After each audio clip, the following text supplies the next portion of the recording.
What is up, guys? My name is Thomas. Welcome back to another video. In the huge world of running shoes, you can get lost pretty quickly. What should you pay attention to when buying your first shoe? Which brand should you buy? Is it worth spending a lot of money on the shoe or not? The first time I bought a good pair of running shoes and walked into a sports store, I was just overwhelmed by the incredible choice. There were so many shoes. And even worse is if you try to find a shoe online. So over the years, I have spent way too much time researching on what to look for when you buy your shoe, while not going fully broke in the process. In this video, I want to share my experience with you guys and tell you what I usually look for when I buy a new running shoe. I hope you enjoy.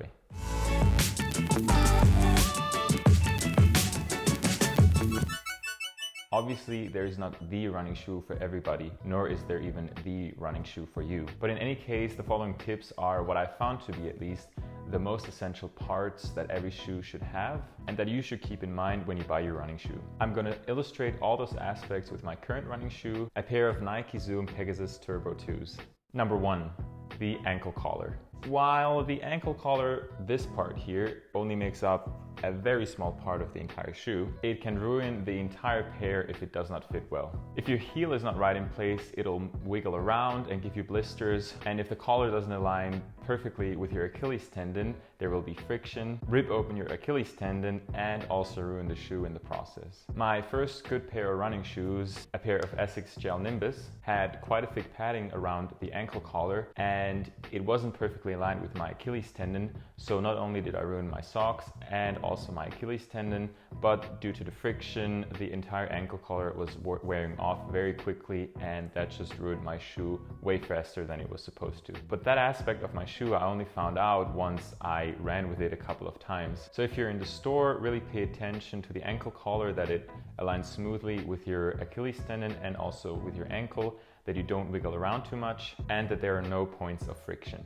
Number 2, the toe box. It's a very common mistake that runners make, me included. They want to buy a shoe that's too small because they're afraid that if there's too much room, your foot will move around too much and just give you blisters everywhere. On the one side, that is true, because if you swim in your shoe almost because there's too much room, your entire foot will be covered in blisters, and you would even get blisters in places where you never thought you could get blisters. Trust me. At the same time, buying a shoe that is too small will do you no good either. My last pair of shoes that I had before this shoe right here was another pair of Nikes, and they were too small for my foot. And what happened was that my toes, with every step that I took, banged towards the front of the shoe, and that caused 2 of my toenails to turn black and fall off. And that's not really what you want to go for. So when it comes down to choosing your shoe, be sure that the toe box wraps firmly around your foot, but still leaves you enough room so that you can play the piano with your toes.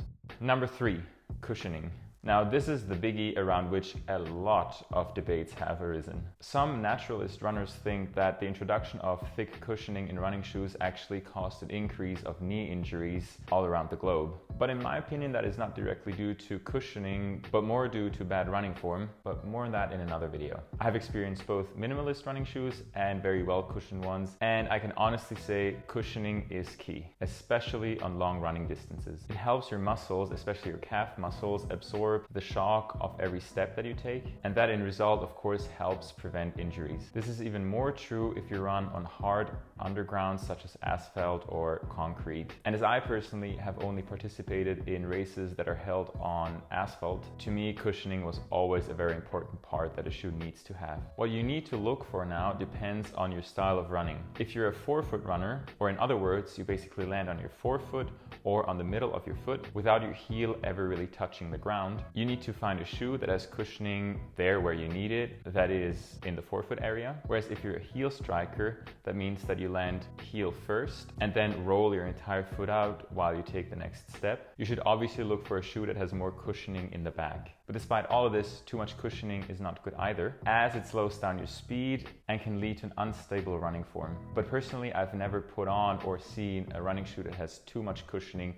that it destabilizes your running form. Number 4, the sole. Now, there's not too much to say about soles of running shoes anymore, because I think overall they all have very great soles. But the one thing you should look out for is that you don't buy a shoe that has a sole in which pebbles can get stuck easily. For example, this running shoe here that I got a while ago, it is a rather minimalist running shoe, and as you can see in the sole, there's still pebbles stuck. In the beginning, I tried to remove them every time after my run, but the next time I went for a run, there were just twice as many pebbles in there, so eventually I gave up.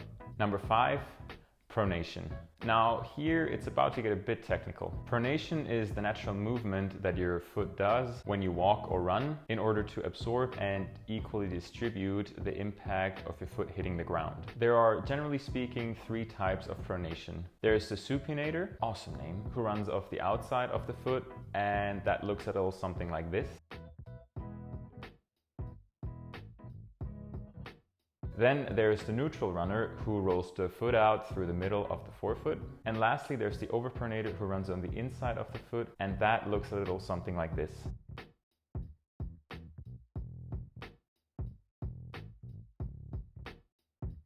First of all, you need to figure out which of the 3 categories you fall in. A very easy way to do that is to take a pair of old shoes of yours and look at the sole, and then you look at the part where the sole is most worn off. As a supinator, the outside of your sole will mostly be worn off, whereas as an overpronator, mostly the inside of your sole will be affected. If the entire sole is more or less equally worn off, then you most likely have neutral pronation. And if you fall within the category of neutral pronators, I think, you don't have to worry too much about your running stride, because thanks to your neutral running form, you don't have an increased risk of injury. On the other side, if you're a supinator or an overpronator, you're a bit more at risk for injury and should henceforth choose your shoe a bit more carefully. In other words, if you're an overpronator, you want to choose a shoe that slightly corrects your running form so that your running form will, in the end, once you've put on your shoe, resemble a bit the one of the neutral runner. So for that, you want a shoe that has what is called motion control. That is usually a part here at the ankle where you just have a bit of extra support that will tilt or control the motion of your shoe so that you'll have more of a neutral type of pronation. Now in my experience, Asics, pretty sure it's Asics. Asics is really good at providing shoes with motion control. As a supinator, you don't really need motion control in your shoes, but it's just good to have good cushioning in your shoes, which will help your foot absorb part of the shock. Number 6. The heel-toe drop. As a beginner, this is not immensely important when choosing your first shoe, but it's still worth considering here. So basically what the heel-toe drop is the difference in height between the heel and the toe part of your shoe. The reason why some shoes have a heel-toe drop is that most runners still land on their heel, and by increasing the cushioning in the heel area, it should help absorb the shock in that area and moreover propel your foot in the right direction. So to break it down, if you are a heel striker, you want to get a shoe that has a bit of a heel-toe drop, but if you are a forefoot runner, you can get a shoe that has basically equal amount of cushioning in the heel area and in the forefoot area. Now this is a point that I just added recently to my list because it has been raining a lot. And when I'm running at the lake, there are a lot of puddles, there's water from the lake. So my shoe has been exposed to quite a lot of wetness, and I have come to realize that they are not waterproof. So if you live at a place like me where it rains a lot, you might want to consider a shoe that is waterproof. That will of course come to the disadvantage of other qualities of the shoe, such as lightness or transpiration in the shoe. But having a wet shoe is really annoying. It will cause blisters, and so I think you should keep that in mind. Number 8, laces. That is an often left out part in shoe reviews, but I think it's a quintessential part when it comes to running shoes. I've had multiple types of shoes that had sucky laces, and after every other kilometer I had to stop, crouch down, and lace my shoes again. That is not only annoying, it also stops your running flow and brings you out of tack. So my current running shoes, they have great laces. I can tie a simple knot and they hold throughout the entire run. So when you're in the store and try on a shoe, try the laces and really take a few steps, have them on for a while and see if the laces get undone by themselves or if they're sturdy in place. And lastly, number 9, the aesthetics. I know, most running experts will tell you that you should not go for looks when it comes to running shoes. Comfort and cushioning and all the other aspects that I've covered so far are way more important. And I don't disagree with that. But I still think that if you like the looks of your shoe, you're going to be more eager to put it on, and as a consequence, you're also going to be more eager to go for a run.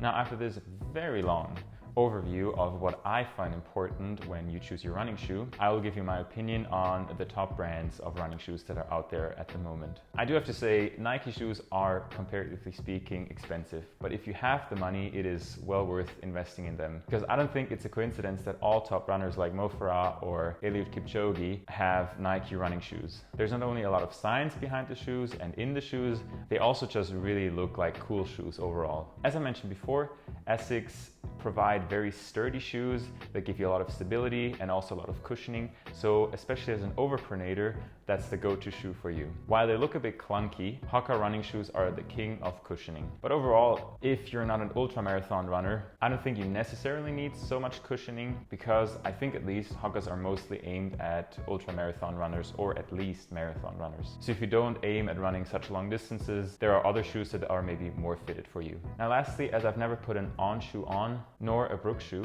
I can unfortunately not give you a review on those brands, but at least of what I've heard and read, they are also a really great choice when it comes to running shoes.